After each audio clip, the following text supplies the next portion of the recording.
গোসল করা তার কারণটা কি? দুধে গোসল করা এই জীবনে আমার বাড়ি ঘর সংসার সবই নষ্ট হয়ে গেছে। এই যে জুয়া খেল বাজার সব নষ্ট হয়ে গেছে। আমি এই কারণে আজকে আমার বাড়ি ঘর সংসার নষ্ট না হয় এই কারণে আমি এই জুয়া খেলা বাদ দেওয়ার কারণে আমি দুধে গোসল করে আমি আগে ফ্রেশ হতে যাচ্ছি। আচ্ছা, এটা করার মেন উদ্যোক্তা কে, আপনি নিজে না অন্য কেউ? না, আমার বাপ মা এই উদ্যোগটা করতে পারেনি, সেটা চেয়ারম্যান করছে। কোন ইউনিয়নের চেয়ারম্যান? আটাবুড়ি ইউনিয়নের চেয়ারম্যান করছে। আচ্ছা, ধন্যবাদ।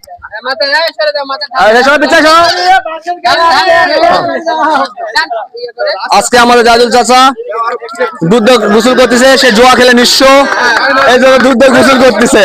দুধ গোসল করে সারা জীবনের জন্য জুয়াকে তওবা করবে করলো আমাদের জাজুল চাচা।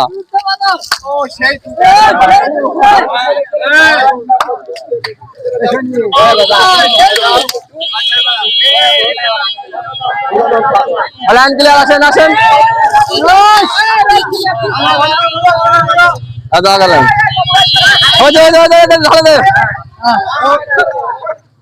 কোন ভাইলান